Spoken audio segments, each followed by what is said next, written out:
Filipenses, capítulo 2, a partir do verso 5, diz assim a santa palavra do Senhor.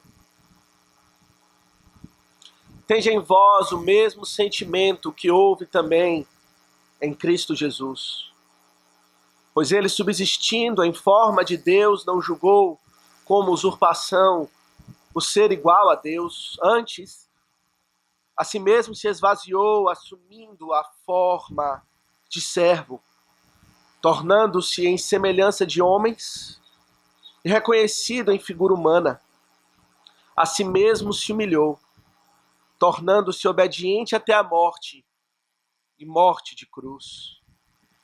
Pelo que também Deus o exaltou sobremaneira, ele deu o nome que está acima de todo nome, para que ao nome de Jesus se dobre todo joelho, nos céus, na terra, debaixo da terra, e toda língua confesse que Jesus Cristo é Senhor, para a glória de Deus Pai. Amém. Até aqui, meus irmãos, a leitura da santa palavra do Senhor. Vamos mais uma vez invocar o nome do Senhor em oração.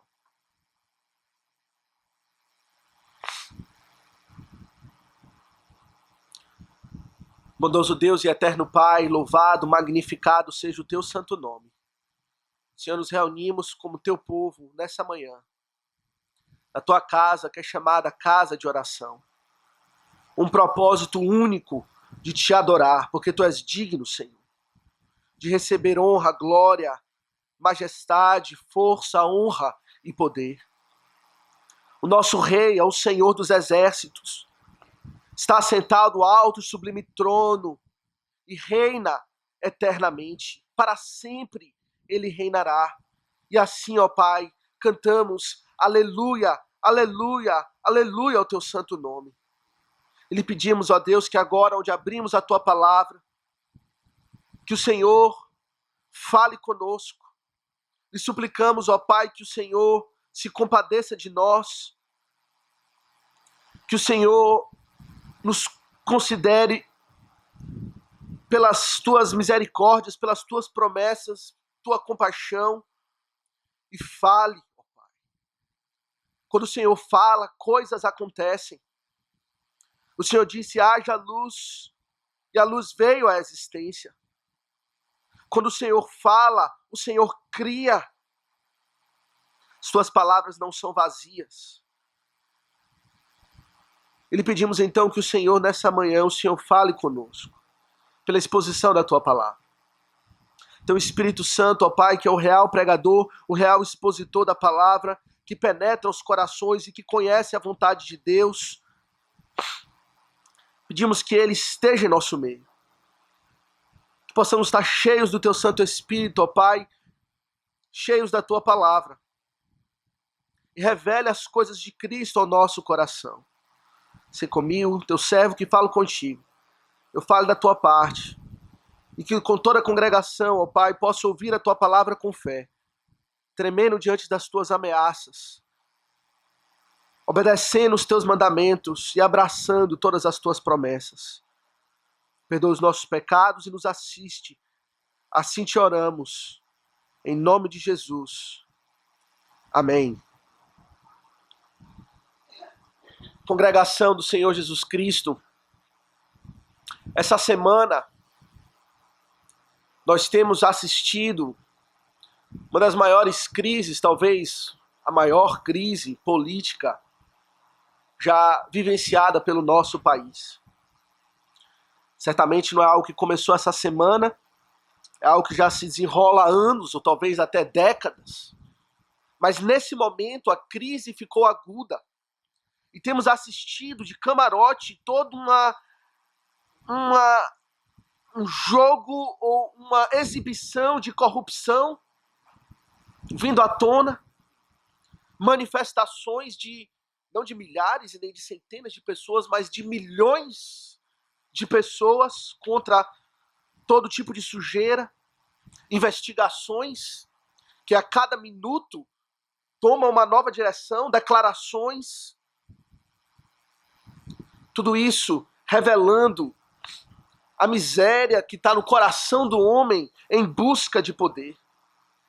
E é isso que vemos na base de toda essa situação. Uma busca desenfreada por poder. Os homens competem para ver quem irá se assentar na posição de liderança. Uma ambição pecaminosa, desvirtuosa, por governo, por soberania e por poder. E há pelo menos duas coisas que vemos diante disso tudo. Uma coisa que vemos é que para esses, tudo vale para se chegar ao poder. Não há justiça, não há regras, não há parâmetros. Tudo vale. Vale mentir, vale conspirar, vale ser falso, vale fazer intriga, vale fazer articulação, vale subornar, vale dar propina. Tudo vale. O caminho que é trilhado para se chegar ao poder é um caminho sujo, nojento, torpe. A segunda coisa que podemos ver diante dessa situação toda, eu diria que o poder que esses homens almejam e buscam para si, e às vezes alcançam, é frágil. É frágil o poder dos governantes humanos. Hoje a pessoa está no poder, amanhã já não está mais. Hoje é nomeado isso ou aquilo, hora depois é destituído. De modo que esse poder tão almejado pelos homens, que lutam tanto para obter, é fraco, frágil, passageiro, volátil. No seu tempo, quando o Senhor determinar, pois é Ele que institui todos os governos e retira todos os governos, quando Ele disser basta, acabará e terá o seu fim. E tudo isso talvez lhe dê nojo, embrulhe o seu estômago, como tem embrulhado o estômago de milhões. E meus irmãos, essa percepção que nós temos desses governantes humanos não é algo que vem de hoje. Os próprios filipenses já experimentavam e já testemunhavam algo dessa nojeira, desse pecado, dessa ambição desenfreada por poder. Filipenses era uma colônia romana, os irmãos devem se lembrar da nossa exposição, debaixo do domínio do imperador, que naquele tempo era Nero, um homem que tinha uma ambição desenfreada por poder e passou por cima de muitos cristãos, passou por cima de Paulo, passou por cima dos filipenses e certamente dizimou muitos com um propósito único de estar no poder. E essa situação, meus irmãos, pode nos levar a uma certa condição de ansiedade, preocupação, incerteza, medo do que vai acontecer na nossa vida, do que aconteceria com os filipenses. Certamente haviam preocupações nos seus corações, e Paulo ministra ou encoraja ou dá instruções com respeito a isso. Mas quando chegamos a esta passagem aqui de Filipenses, o apóstolo coloca diante de nós uma realidade com respeito a governo, poderes e lideranças completamente diferente daquilo que podemos perceber com os nossos olhos e ouvir com os nossos ouvidos. Essa realidade bem diferente, por ora, ou no presente, só pode ser percebida ou apreendida pelos olhos da fé. A realidade, meus irmãos, é que existe um outro rei, um outro governante completamente distinto em todos os aspectos daquilo que temos testemunhado nos últimos dias e já se tem testemunhado ao longo da história do homem. Nesta nova realidade, o governo é dado não por usurpação, não por ambição pecaminosa, mas o governo é concedido aos humildes. Em especial, o governo é dado nas mãos daquele que a si mesmo se humilhou até a morte e morte de cruz. Temos aqui, meus irmãos, nos versos de 9 a 11, a exaltação do Senhor Jesus Cristo, sentado à direita do Pai, para reinar soberanamente. E é sobre este reino, ou sobre este rei, sobre este governante que foi exaltado a posição de soberania que queremos considerar nesta manhã, à luz de Filipenses 2, 9 a 11. Na última ocasião que tivemos para considerar Filipenses, iniciamos a exposição dessa passagem, iniciando no verso 5 até o verso 8, e vimos, por um lado, a humilhação de Deus.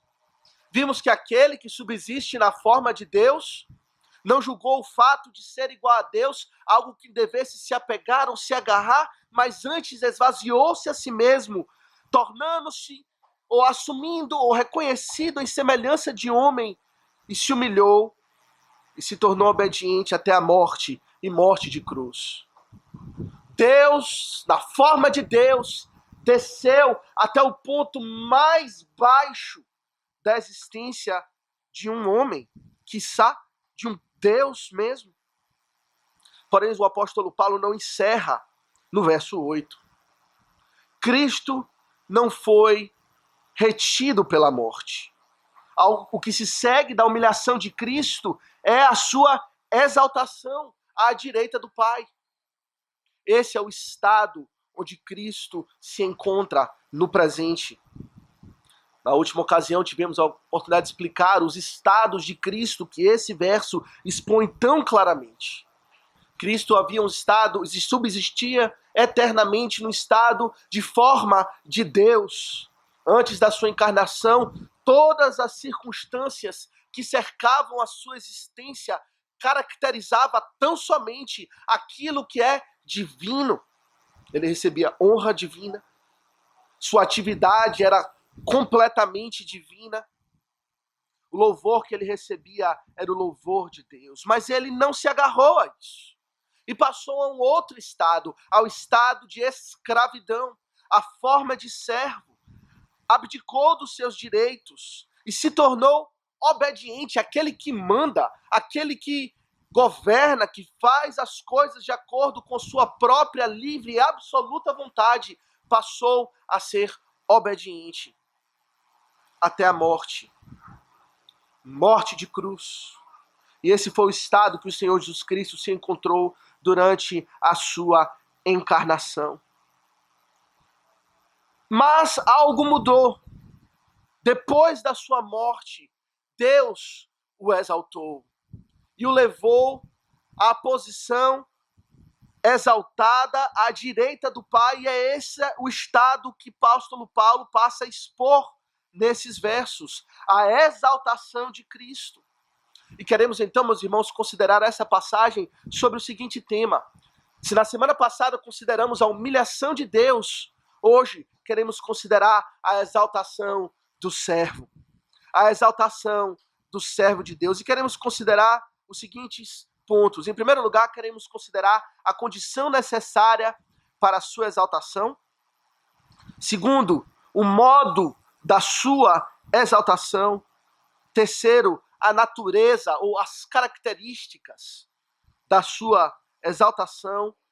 Em quarto lugar, o propósito da sua exaltação. E queremos concluir com algumas aplicações. A condição, o modo, a natureza e o propósito da exaltação do Senhor Jesus Cristo.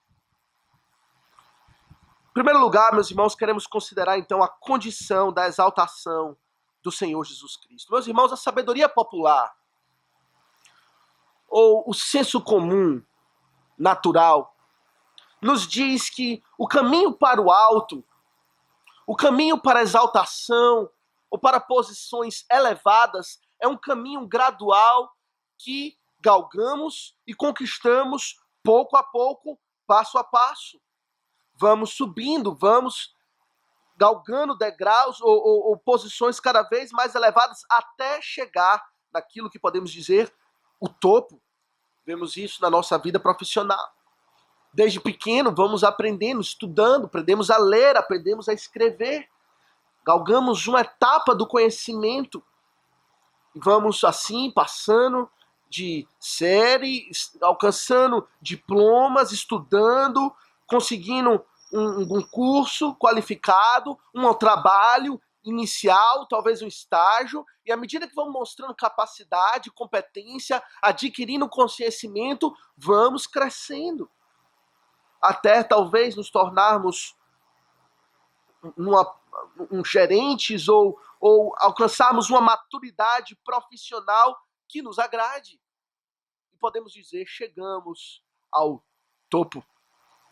E meus irmãos, embora esse processo seja verdadeiro, tenha sua aplicação naquilo que diz respeito às nossas relações humanas, o reino de Deus, reino esse que estamos considerando, opera sob um princípio completamente diferente. O caminho para o topo, no reino de Deus, não é subindo, mas descendo. E é isso que vemos na vida, ou no supremo exemplo da vida do Senhor Jesus Cristo. Se os irmãos olharem aqui comigo no iniciozinho do verso 9, o apóstolo Paulo começa assim dizendo: pelo que também Deus o exaltou. Essa expressão, pelo que também, remete ao que vem antes, unindo ao que vem depois.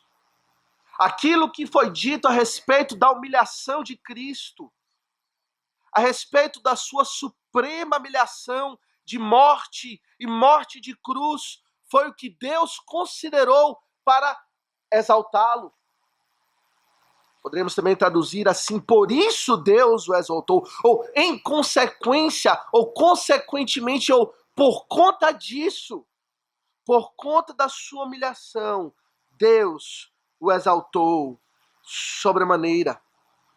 Meus irmãos, compreender isso é uma peça fundamental para compreendermos o funcionamento ou os princípios que regem esse reino absoluto, glorioso, eterno, que é chamado o reino de Deus. O caminho para o alto é o caminho para baixo. E vimos isso claramente, meus irmãos, na vida do Senhor Jesus Cristo. Ele assumiu uma posição de autoridade, foi exaltado pelo Deus, não como resultado do desenvolvimento da sua capacidade de liderança. Alguns poderiam pensar que Deus o exaltou e o fez Senhor de todos, o fez assentar à direita na sua glória para governar, porque ele demonstrou uma grande capacidade de liderança. Ele coordenou muito bem os seus discípulos. Ele, como um grande líder, sabia dirigir, coordenar, delegar, incentivar, treinar, delegar, e tudo isso com habilidade inigualável de um líder. A palavra de Deus fala que maravilhavam-se da sua doutrina, porque os ensinava como quem tem autoridade, e não como os escribas.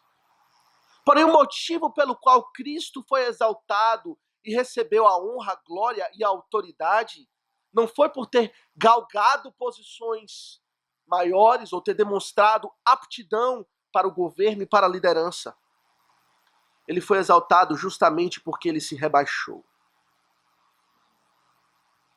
Não foi sua capacidade de liderar, mas sua capacidade de obedecer que o colocou na suprema ou na posição de suprema autoridade.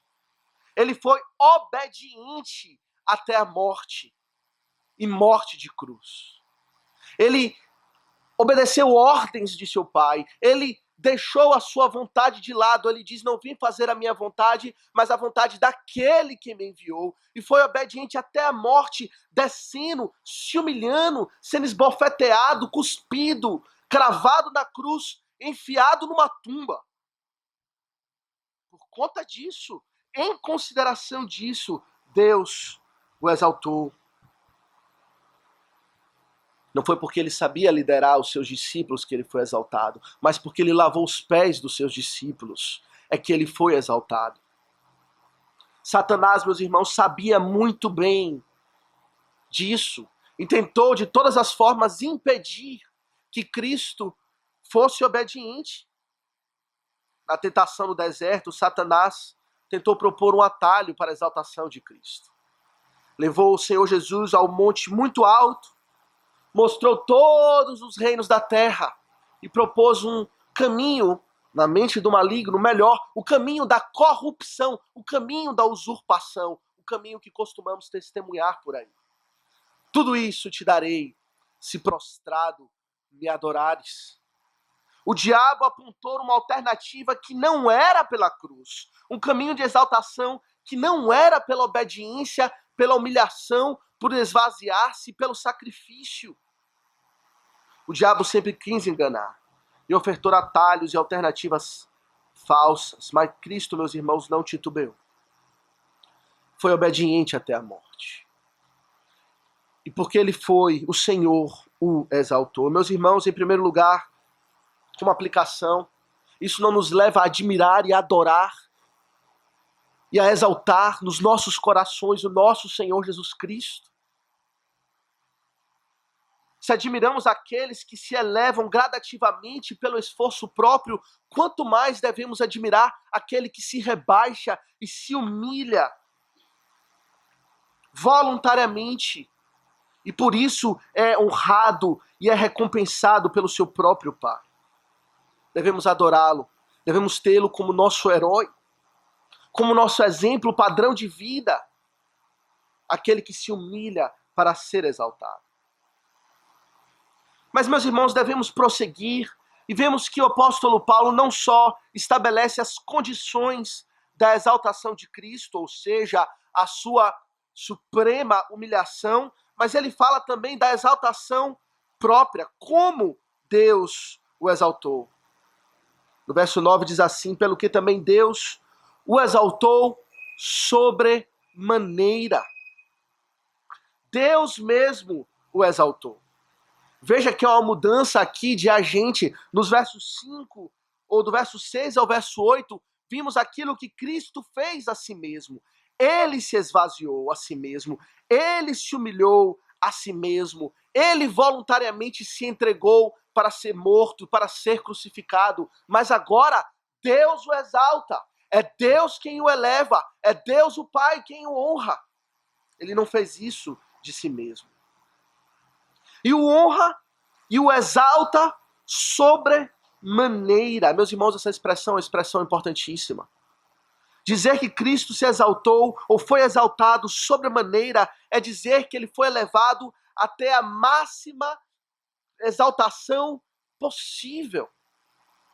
Literalmente aqui poderemos traduzir dizendo que ele foi exaltado de forma máxima, ou ele foi hiper exaltado, ou ele foi super exaltado. Aqui é uma palavra só no original.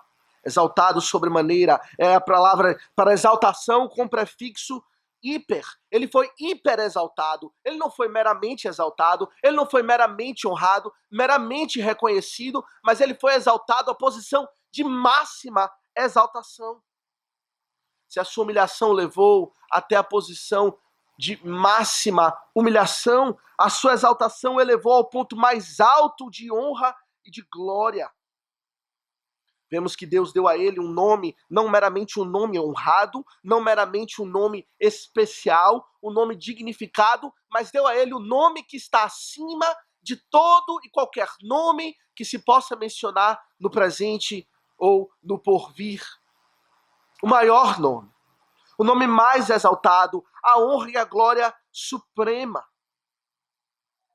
Salmo 97, 9 diz assim: pois tu, Senhor, és o Altíssimo sobre toda a terra. Tu és sobremodo elevado acima de todos os deuses. Ele é incomparável, meus irmãos. O nosso Senhor Jesus, no seu estado presente de exaltação, é incomparável. E de que modo ocorreu essa exaltação?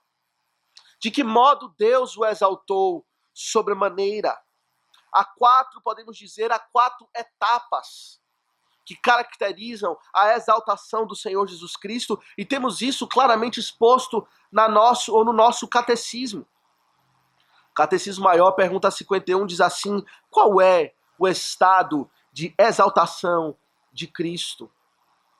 Qual é o estado de exaltação de Cristo? Pergunta 51, a resposta diz: o estado de exaltação de Cristo compreende a sua ressurreição, a sua ascensão, o estar assentado à destra do Pai e a sua segunda vinda para julgar o mundo.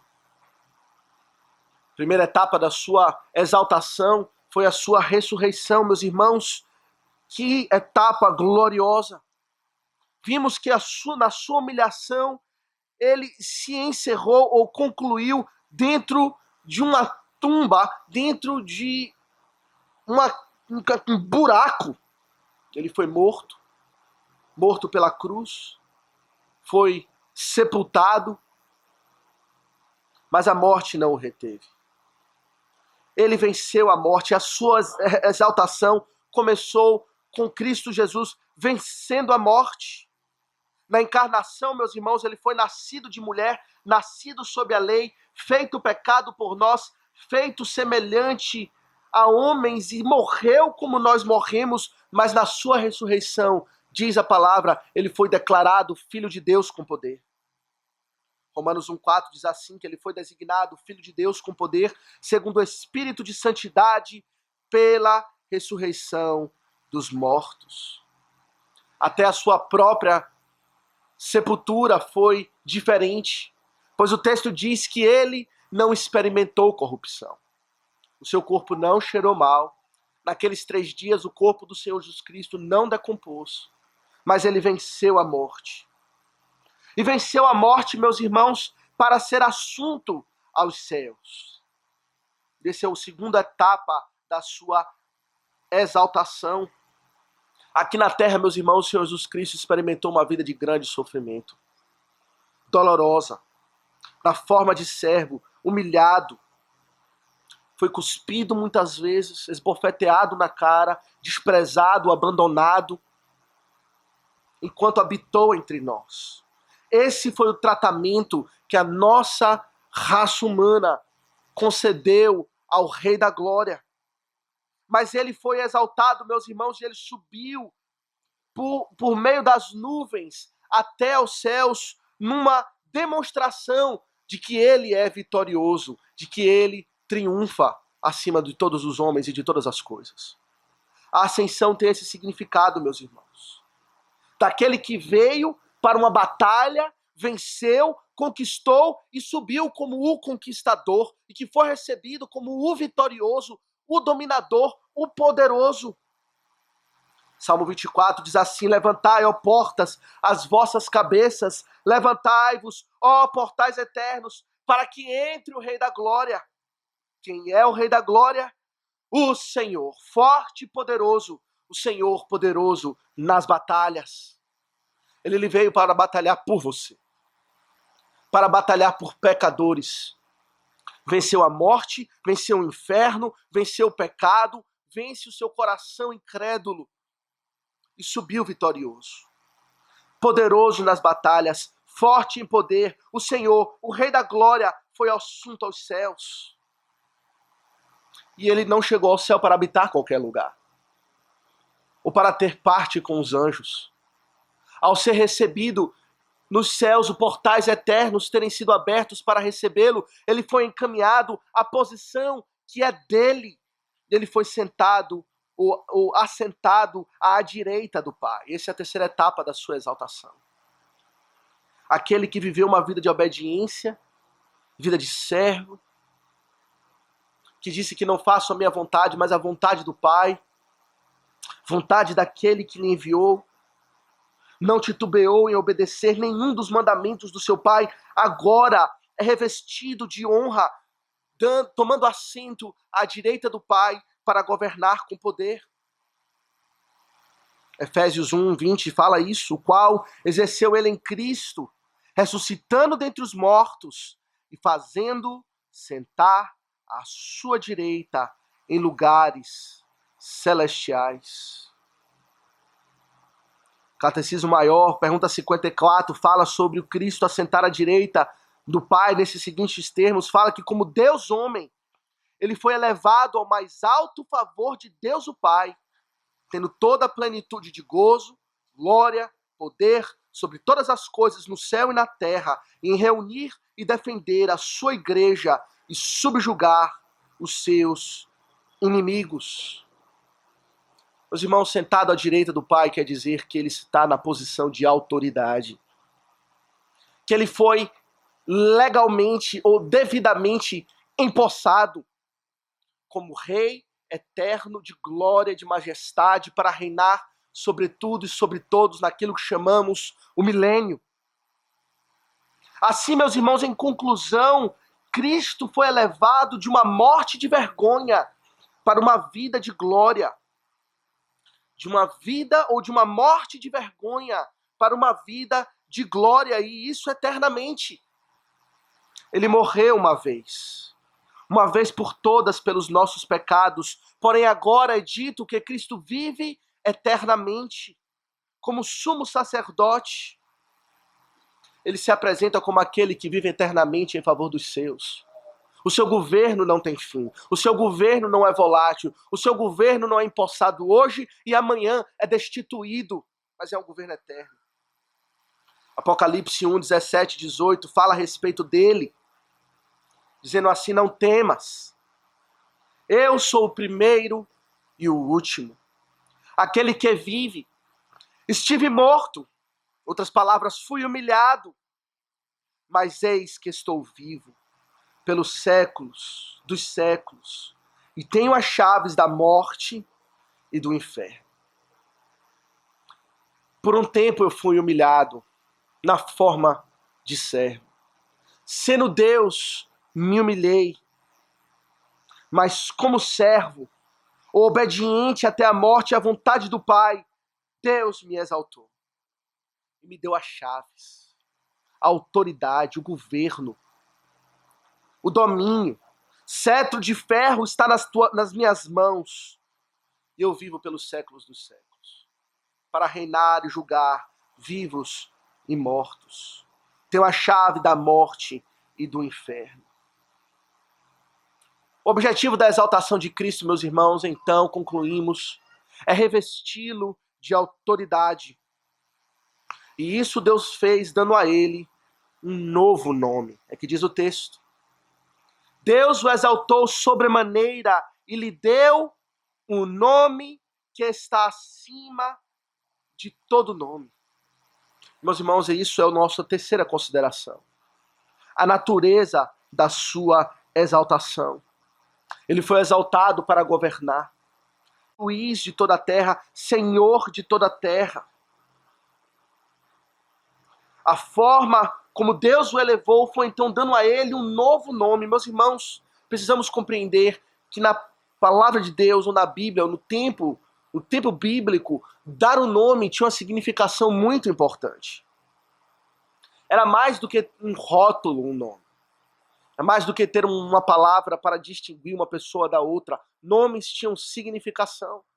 Por vezes, os nomes foram mudados na Bíblia. Abrão foi chamado de Abraão, porque seria o pai de muitas nações. Jacó recebeu o nome de Israel, porque lutou com Deus e prevaleceu. Simão foi chamado de Pedro, porque sobre a sua confissão estaria a rocha no qual a igreja seria edificada. E Cristo recebeu um novo nome. Nome que está acima de todo nome e que representa algo da natureza da sua exaltação. E que nome é esse, meus irmãos? Que nome é esse que Cristo, que o Filho de Deus, a segunda pessoa da Trindade, recebeu?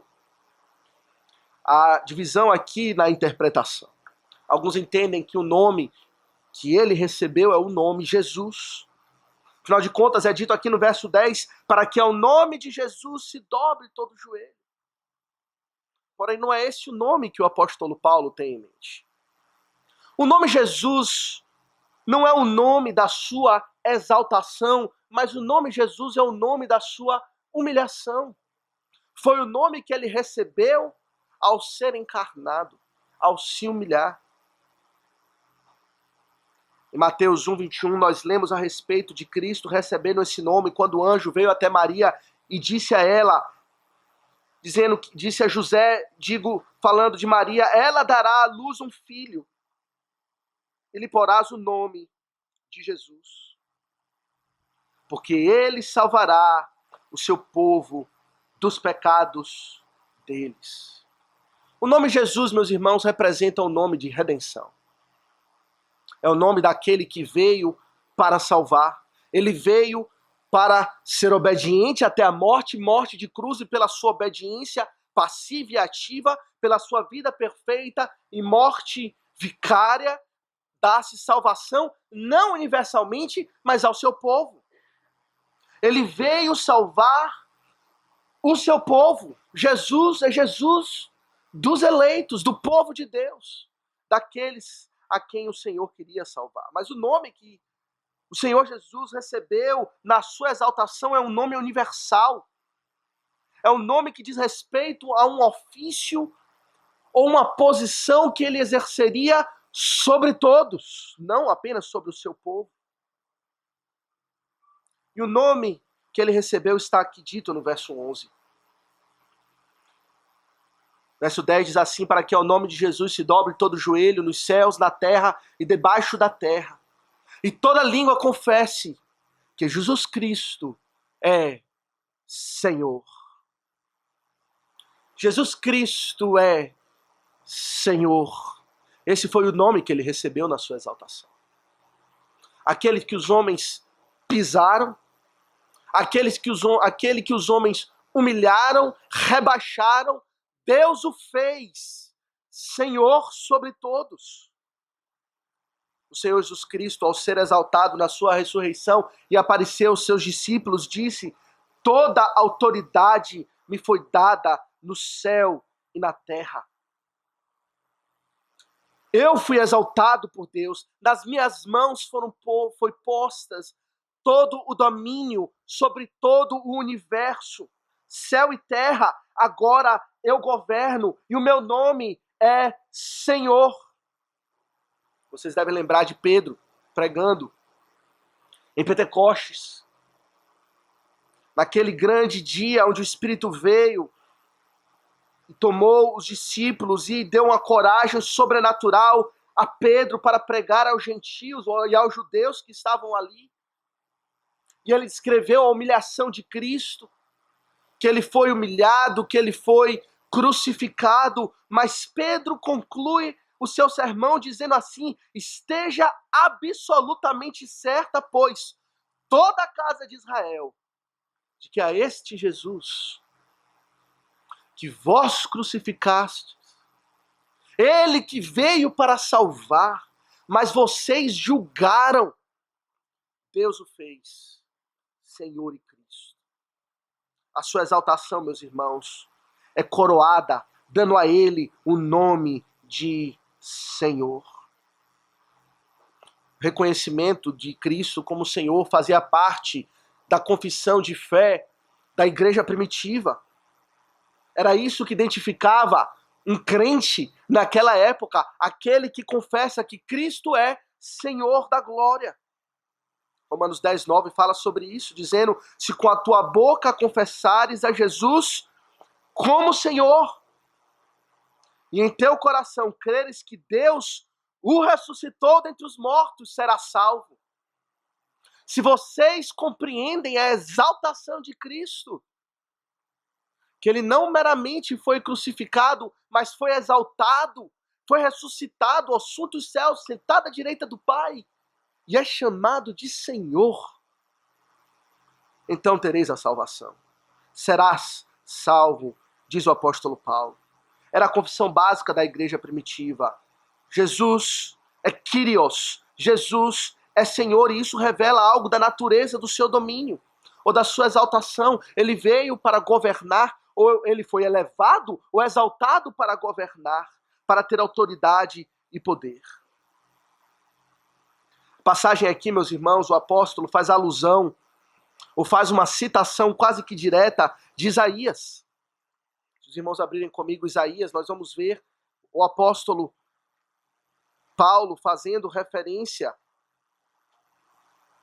a uma profecia em Isaías 45.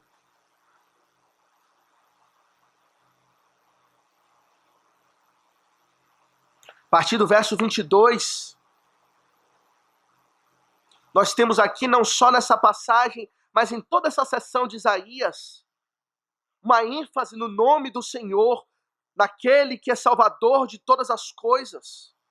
E aqui nós temos a citação, vamos ler a partir do verso 1, verso 21, diz assim: declarai e apresentai as vossas razões. Que tomem conselhos uns com os outros. Quem fez ouvir isto desde a antiguidade? Quem desde aquele tempo o anunciou? Porventura não fiz eu, o Senhor? Pois não há outro Deus senão eu. Deus justo e salvador, não há além de mim. Olhai para mim e sede salvos, vós todos os limites da terra, porque eu sou Deus e não há outro. Por mim mesmo tenho jurado, da minha boca saiu o que é justo, e a minha palavra não tornará atrás. Diante de mim se dobrará todo joelho e jurará toda língua. De mim se dirá: tão somente no Senhor a justiça e força. Até ele virão e serão envergonhados todos os que se irritarem contra ele. Mas no Senhor será justificada toda a descendência de Israel, e nele se glorificará.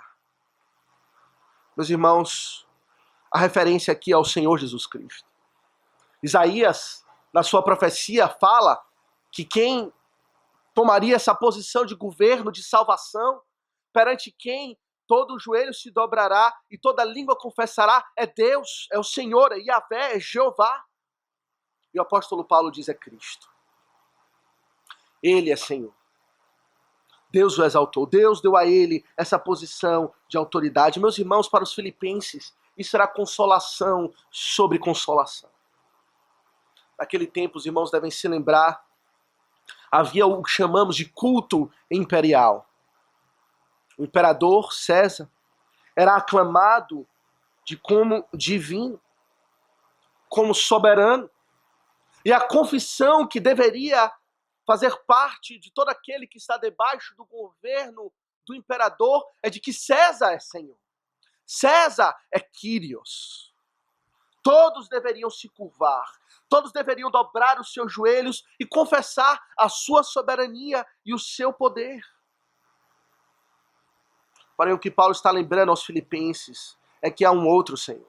Há um Senhor verdadeiro. Cristo, o Salvador deles, é também Senhor sobre todos. E até mesmo César, até mesmo Nero, aquele dominador, usurpador, ganancioso, um dia dobrará os seus joelhos e confessará que Jesus, e somente Jesus, é Senhor. Jesus é Senhor. E, meus irmãos, dizer que Jesus é Senhor é dizer que existe uma prerrogativa que está nas suas mãos, que um dia ele irá executar. Há 4 etapas da sua exaltação e mencionamos apenas 3. A sua ressurreição, a sua ascensão, o fato dele sentar à direita do Pai, mas há um ainda, que ainda está por vir, que faz parte da confissão da igreja, que é a sua prerrogativa para julgar todas as coisas. Aquele que tem um nome acima de todo nome, que é chamado Senhor da Glória, que é o juiz de toda a terra, virá outra vez para julgar. Quando ele veio ao mundo na sua humilhação, Cristo veio para ser julgado. E ele foi julgado pelo mundo, foi contado entre os transgressores, foi crucificado como pecador, como maldito, encravado na cruz. Porém, meus irmãos, ele virá outra vez, não para ser julgado, mas para julgar. Mateus 25, 31 e 32, lemos o seguinte, o Senhor Jesus falando que quando vier o Filho do Homem na sua majestade, ou do seu trono, e todos os anjos com ele, então se assentará no trono da sua glória. E todas as nações serão reunidas em sua presença. E ele separará uns dos outros, como o pastor separa dos cabritos as ovelhas. Meus irmãos, pense sobre isso. Esse aqui era aquele que algum tempo atrás estava na tumba. que foi sepultado, mas que Deus o arrancou de lá. Aquele que foi julgado foi colocado na posição de julgar, e meus irmãos, isso deve fazer tremer todo aquele que está debaixo do seu governo, e isso engloba todo o universo. Aquele que vai julgar é aquele que foi julgado por nós. Foi isso que Pedro disse. Aquele que vós crucificastes. Aquele que você pisou. Agora ele é Senhor. Você achou que era Senhor sobre ele? Que você poderia ignorá-lo? Que você poderia rejeitá-lo, crucificá-lo? Lendo engano. Agora Deus o fez Senhor. E ele virá. E ele virá para julgar. E você não tem como fugir dele. Temos experimentado um pouco disso na nossa circunstância atual. Nós temos alguns de nós, eu diria a maioria, queira todos, estão, de certa forma, um pouco empolgados com o que está acontecendo. Porque vimos a justiça sendo aplicada, finalmente. Um pouco de justiça nesse país de corrupção extrema. A figura do juiz Sérgio Moro tem sido exaltada, aclamado nas ruas, porque ele representa a justiça. E essa semana nós percebemos um pouco disso aqui que vai acontecer com Cristo nessa situação. Aquele que é juiz perseguindo aquele que é culpado. E o que veio à tona, por meio das gravações, é que aquele que vai ser julgado foi o que estava blasfemando, não é a palavra, mas que estava ofendendo ou difamando ou acusando aqueles que iriam julgá-lo. Os juízes são covardes.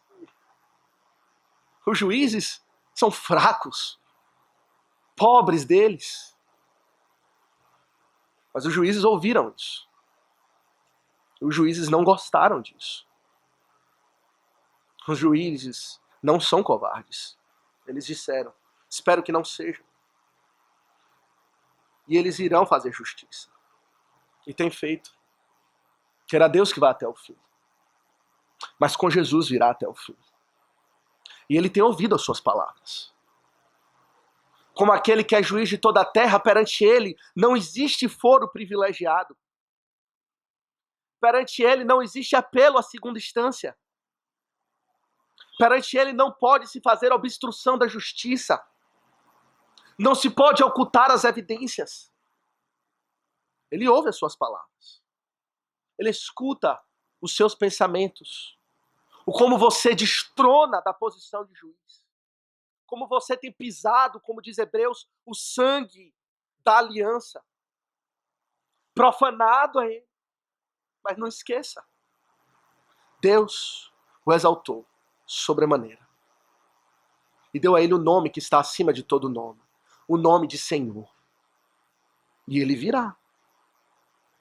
Ele vai julgar. E não vai ter escapatória. Não tem para onde apelar. Não tem para onde correr.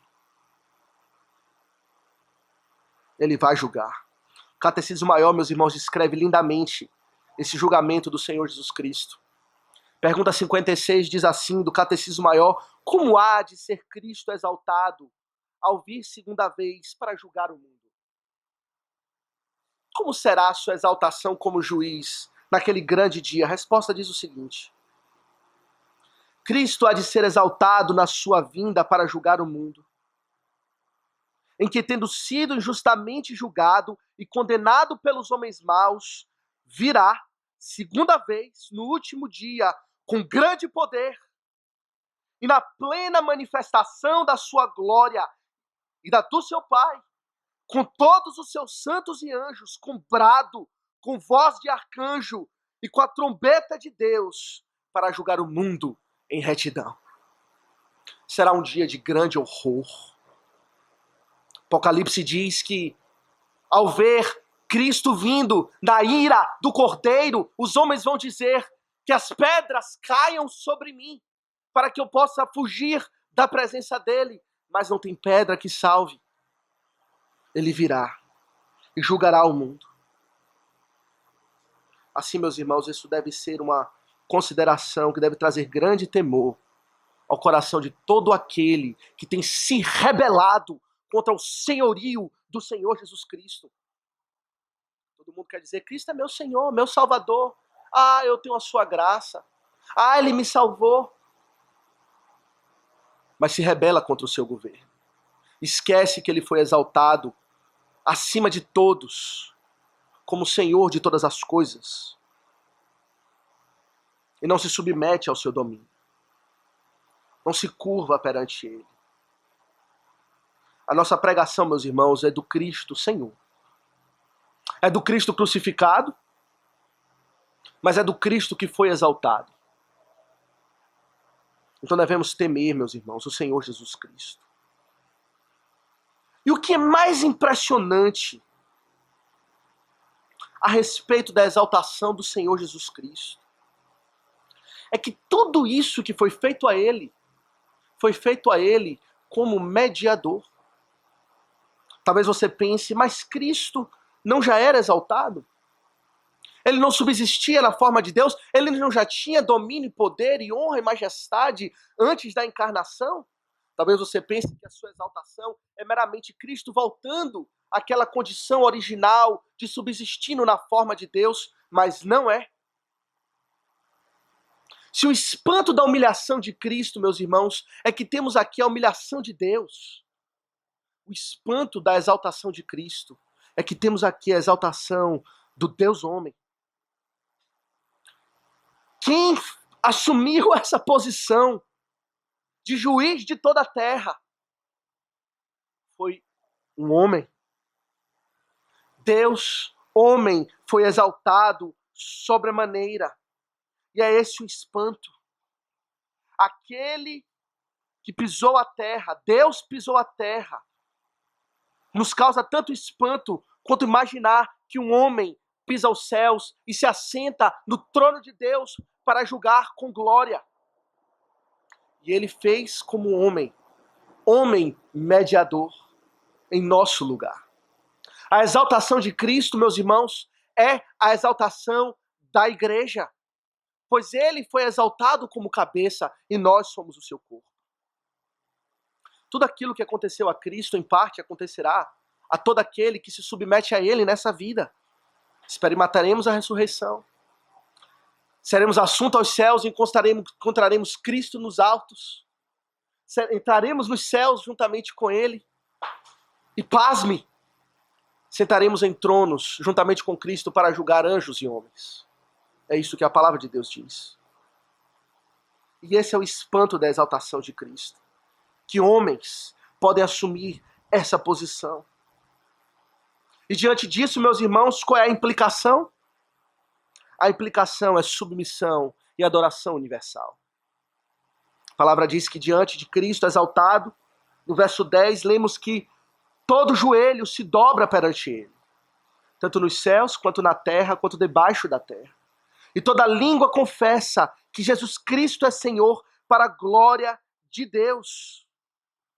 Diante desse Senhor majestoso, homem Deus exaltado à condição de Senhor de todas as coisas, o que requer de nós, o que é exigido de nós diante dessa verdade é submissão. É exigido agora no presente, para que todos se dobrem e confessem o seu senhorio. Toda língua abra sua boca, confesse. Toda língua, pessoas de todos os povos, todas as nações confessem que Ele é Senhor. Porque a verdade é que isso acontecerá mais cedo ou mais tarde. Ou acontece agora para a sua salvação. Ou você se dobra agora e confessa agora que Ele é Senhor para o seu bem. Ou você aguarda aquele dia onde você certamente se dobrará diante dele e confessará, mas não com cânticos de louvores, porém rangendo os dentes. Sua confissão será acompanhada com ranger de dentes para a sua condenação. Os céus confessam o seu senhorio, anjos confessam o seu senhorio, aquilo que está na terra confessa o seu senhorio, aquilo que está debaixo da terra, o próprio inferno confessa o seu senhorio. Quando o Senhor Jesus Cristo chegou para expulsar o demônio de um certo homem, os demônios que estavam nele falaram para Cristo: viestes a atormentar-nos antes do tempo?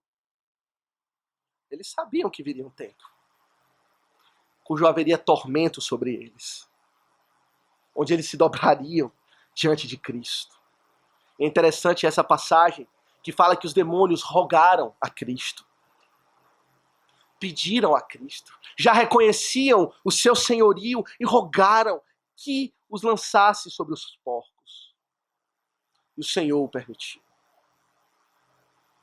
Ou você se junta com anjos e com santos para conversar o senhorio de Cristo, ou você se junta a demônios que serão lançados despenhadeiro abaixo, no inferno e no lago que arde com fogo e com enxofre. Devemos confessá-lo. Mas, meus irmãos, eu quero concluir com uma aplicação específica, que é o que o Senhor, ou digo, o que o apóstolo Paulo tem em mente. Veja no verso 5, que tudo isso que Paulo diz a respeito de Cristo, a respeito de sua humilhação e a respeito de sua exaltação, tinha um fim para tratar algo específico na igreja, que já temos visto algumas mensagens. O apóstolo Paulo diz: tende em vós o mesmo sentimento que houve também em Cristo Jesus. E aí ele passa a falar de Cristo. O problema em Corinto era o problema, nós já falamos aqui, de desunião. Evode e Sintique brigando, não pensando concordemente no Senhor. Problema de soberba, problema de orgulho. E Paulo trata isso apresentando a Cristo, nos seus dois estados, de humilhação e de exaltação. Ele falam: pensem como Cristo, esse é o remédio para curar a sua soberba, implementar a humildade nas suas vidas. Nós consideramos isso na outra ocasião, que pensar igual a Cristo significava não se apegar aos seus direitos, mas abrir mão para servir aos outros. Mas pensar igual a Cristo significa considerar a recompensa e a exaltação que vem de Deus como paga ou como recompensa da sua humilhação. Meus irmãos, a vida cristã é uma vida de humilhação, de sofrimento. Nós somos chamados para servir uns aos outros, como diz o apóstolo Paulo nessa passagem, para considerar os outros superiores a nós mesmos, a buscar os interesses dos outros antes de nós mesmos, a nos humilhar, a recebermos o vitupério de Cristo. Mas não pense você que isso é uma vida de pura abnegação completa e total. A vida de humilhação tem em vista a exaltação que procede de Deus. E foi esse o pensamento de Cristo. Hebreus 12, verso 2 diz assim, a respeito do pensamento de Cristo, diz assim que em troca da alegria que lhe estava proposta, Cristo suportou a cruz, não fazendo caso da ignomínia, e está assentado à destra do trono de Deus. Cristo olhou toda a sua humilhação, e ele decidiu que valia a pena suportar em troca da alegria que está proposta. E é esse o pensamento que devemos ter. Em outras palavras, devemos buscar e aguardar a recompensa que vem de Deus. É assim que você vive a sua vida. Existem duas formas de se viver, meus irmãos. Aqueles que querem viver para o hoje e para o presente, que querem ser exaltados agora, que querem ser honrados agora, que querem imediatamente reconhecimento, honra e favor, e aqueles que aguardam em Deus. Exaltação e humilhação estão sempre unidos. O que pode mudar é a ordem. Aqueles que querem exaltação agora, mas que serão humilhados.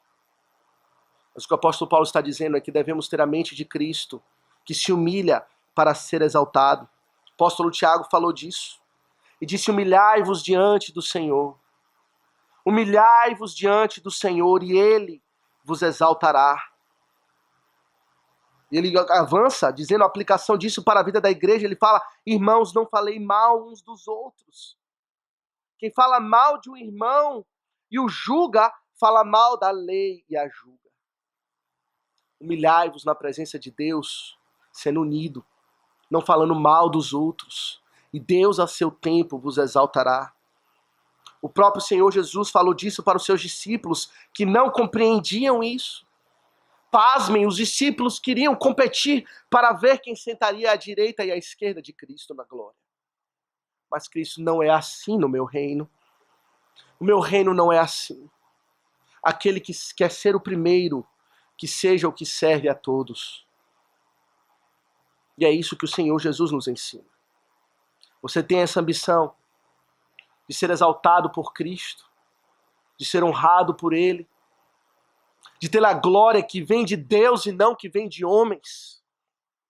A glória de homens, meus irmãos, é uma glória passageira, vazia, fútil, volátil. A glória de Deus permanece. A glória de Deus tem valor perene.